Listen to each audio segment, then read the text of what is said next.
Selamat pagi anak-anak, selamat bertemu lagi dengan Bu Yun. Semoga kalian selalu diberkati Tuhan dan tetap semangat untuk mengikuti pelajaran kita pada pagi hari ini.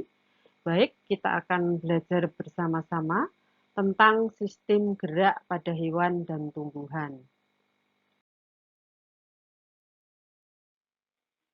Gerak terjadi pada semua makhluk hidup, tetapi tidak semua dapat kita amati. Hal ini disebabkan oleh adanya beberapa gerakan yang membutuhkan waktu dan terjadi sedikit demi sedikit. Siapa yang masih ingat apa itu pengertian dari bergerak? Oke, bergerak adalah perpindahan sebagian atau seluruh bagian makhluk hidup yang merupakan perwujudan dari kepekaan makhluk hidup untuk menanggapi adanya rangsang. Gerak pada makhluk hidup dibedakan menjadi dua, yaitu gerak pada hewan dan gerak pada tumbuhan. Siapa yang masih ingat perbedaan gerak atau ciri-ciri gerak dari hewan dan gerak pada tumbuhan? Oke, jadi gerak pada hewan itu disebut dengan gerak aktif karena mengakibatkan terjadinya perpindahan tempat. Kemudian yang kedua, ciri yang kedua, gerak pada hewan mudah diamati karena terjadi perpindahan tempat dan gerak pada hewan dibantu dengan alat gerak, misalnya seperti kaki, sayap, dan sirip.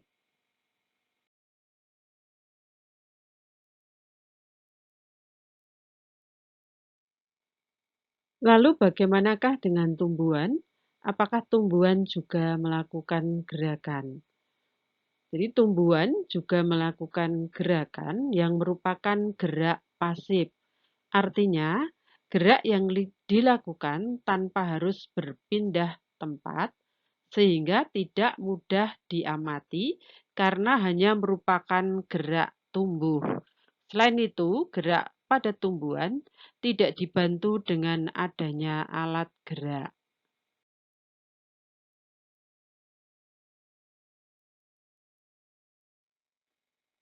Kecepatan gerak setiap jenis hewan tidak sama, dipengaruhi oleh beberapa faktor, di antaranya seperti bentuk tubuh, berat tubuh, bentuk kaki, dan habitatnya. Sehingga gerak pada setiap jenis hewan berbeda-beda. Berdasarkan habitatnya, gerak pada hewan dapat dibagi menjadi tiga, yaitu gerak hewan dalam air, gerak hewan di udara, dan gerak hewan di darat. Sekarang kita akan pelajari macam-macam gerak pada tumbuhan yang akan kita pelajari pada slide berikutnya.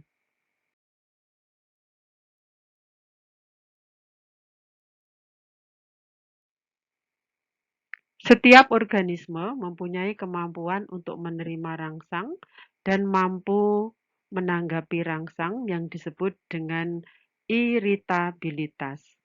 Salah satu bentuk tanggapan yang umum adalah berupa gerak.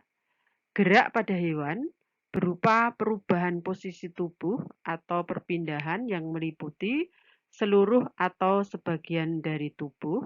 Kemudian gerak pada tumbuhan umumnya terbatas pada perubahan posisi pada sebagian dari tubuh tumbuhan.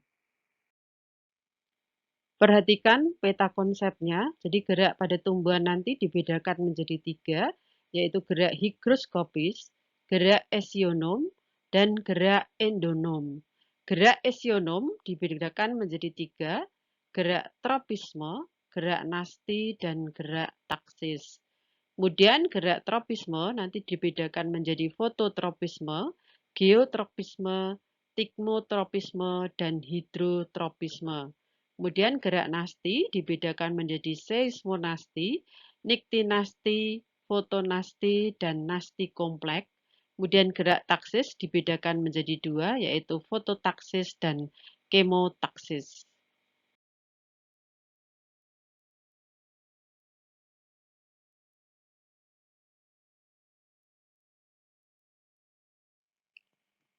Berdasarkan sumber rangsangan, gerak pada tumbuhan dibedakan menjadi 3 golongan, yaitu gerak etionom atau gerak esionom, gerak endonom atau autonom, dan gerak higroskopis.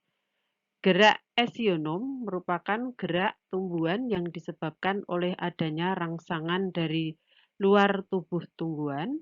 Rangsangannya bisa berupa cahaya, sentuhan, suhu, air, gravitasi bumi, dan zat kimia. Gerak endonom atau autonom yaitu gerak tumbuhan yang disebabkan oleh rangsangan atau faktor-faktor yang berasal dari dalam tubuh tumbuhan itu sendiri. Yang ketiga, gerak higroskopis, yaitu gerak bagian tumbuhan yang terjadi karena adanya perubahan kadar air secara terus-menerus. Akibatnya kondisinya menjadi sangat kering pada kulit buah atau kotak spora, sehingga kulit biji atau kotak spora menjadi pecah.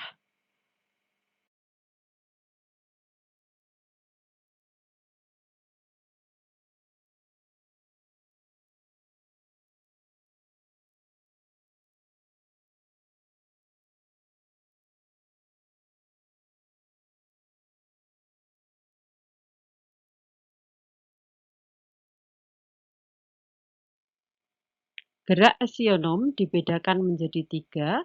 Yang pertama adalah gerak tropisme, gerak taksis, dan gerak nasti.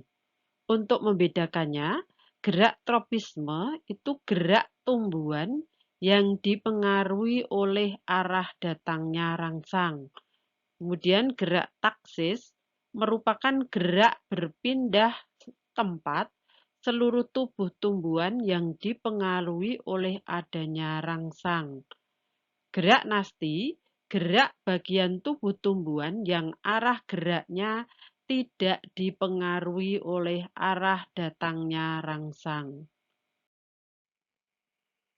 Kalian bisa perhatikan pada tabel ini merupakan perbedaan ketiga gerak etionom.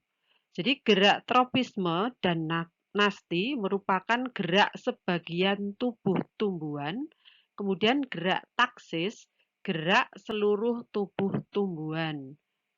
Gerak tropisme dan gerak taksis dipengaruhi oleh arah datangnya rangsang, kemudian gerak nasti tidak dipengaruhi oleh arah datangnya rangsang.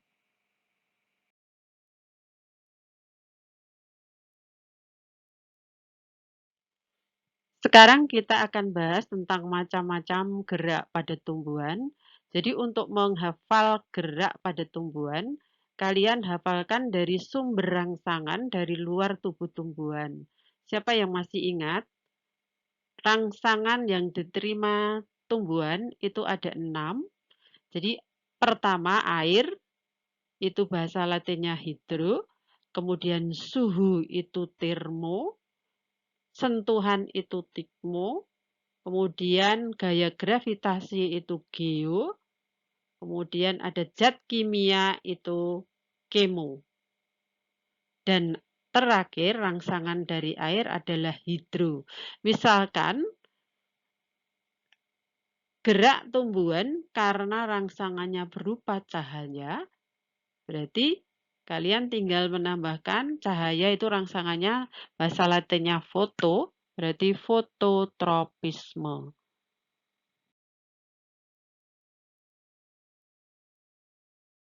Gerak tropisme yang kedua adalah geotropisme.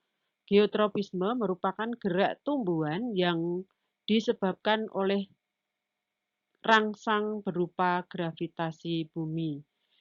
Geotropisme dibedakan dua, geotropisme positif jika responnya menuju ke bumi atau menuju ke bawah, misalkan gerak pertumbuhan akar.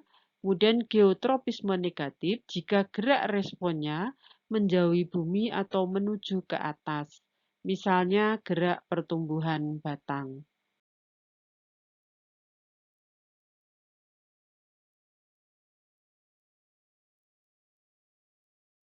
Yang ketiga, gerak tigmotropisme atau haptotropisme yang merupakan gerak tumbuhan karena adanya rangsang berupa persinggungan atau sentuhan. Contohnya, gerak sulur tanaman anggur yang melilit ajir berupa bambu, kemudian sulur tanaman sirih merah yang melilit pada batang.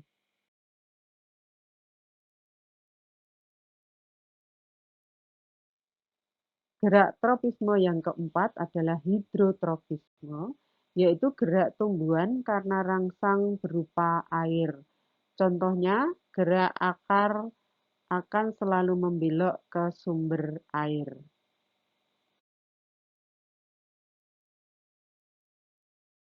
Gerak tropisme yang terakhir adalah kemotropisme. Kemotropisme adalah gerak tropisme yang disebabkan oleh adanya rangsang berupa zat kimia. Contohnya, gerakan akar yang menuju unsur hara atau pupuk dalam tanah.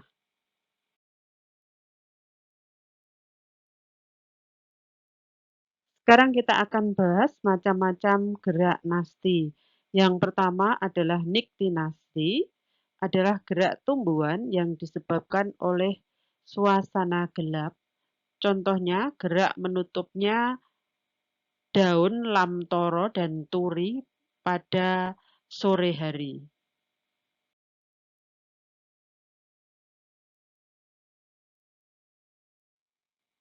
Seismonasti atau tikmonasti adalah gerakan yang disebabkan oleh adanya rangsangan berupa sentuhan, misalkan gerak menutupnya daun putri malu ketika disentuh.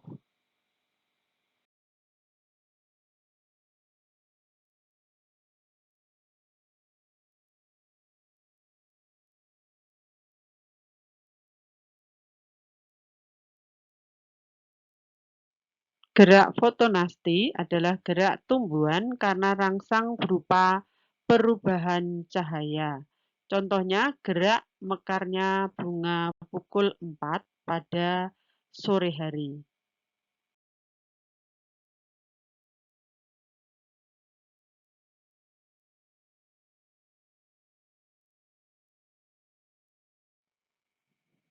Haptonasi adalah gerak nasti yang terjadi pada tumbuhan insektivora yang disebabkan oleh sentuhan serangga. Contohnya, menutupnya daun tanaman kantung semar dan venus ketika tersentuh serangga kecil. Jika seekor serangga mendarat di permukaan daun, maka daun secara cepat akan menutup. Akibatnya, serangga tersebut terperangkap dan tidak dapat keluar.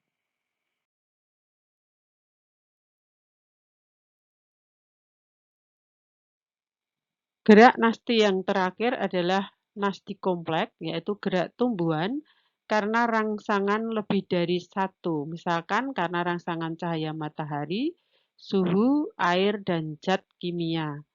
Contohnya gerak membuka dan menutupnya sel-sel penjaga stomata karena rangsang berupa cahaya, suhu, air, dan zat kimia.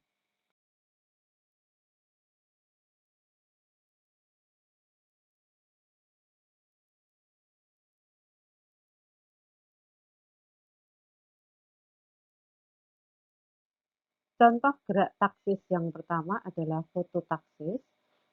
Fototaksis adalah gerak bebas tumbuhan yang disebabkan oleh rangsangan cahaya. Contohnya euglena yang bergerak mendekati sumber sinar pada pagi hari dan saat matahari mulai menampakkan sinarnya.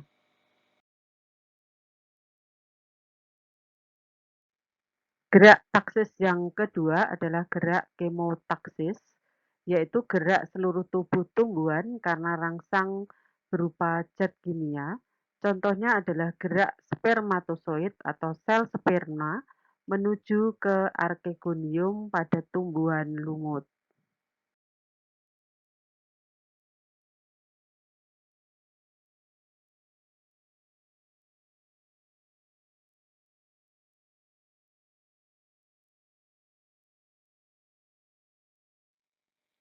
Gerak endonom atau autonom adalah gerak yang tidak diketahui penyebab luarnya atau dikenal sebagai gerak spontan, karena tumbuhan melakukan gerakan secara spontan tanpa perlu adanya rangsangan dari luar atau gerakan berasal dari tubuh tumbuhan itu sendiri.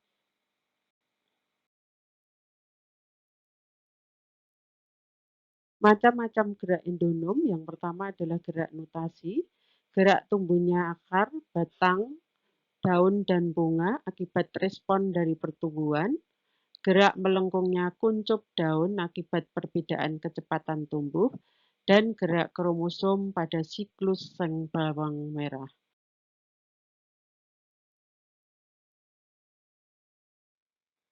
Pada slide dapat dilihat ini contoh dari gerak nutasi, yaitu gerak aliran sitoplasma pada sel-sel daun Hydrilla verticillata yang dapat dideteksi dari gerak sirkulasi klorofil di dalam sel. Coba ini perhatikan contoh dari gerak kromosom pada siklus sel bawang merah.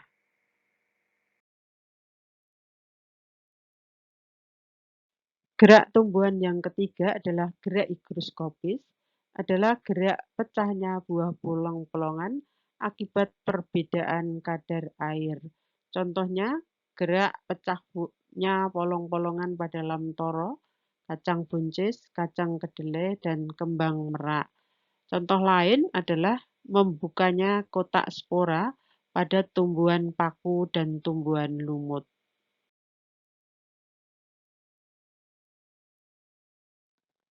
Ini adalah contoh gerak higroskopis. Yang pertama adalah gerak membukanya kotak spora pada tumbuhan paku.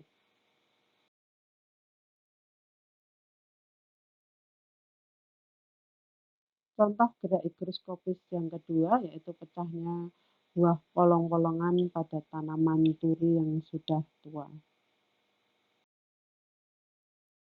Cukup sekian anak-anak materi pada pagi hari ini. Kita telah belajar bersama-sama tentang gerak pada tumbuhan dan pada hewan. Untuk lebih jelasnya dan lebih memahami, silahkan kalian kerjakan LKS yang nanti akan Bu Yun share dan segera dikumpulkan. Terima kasih. Bye-bye.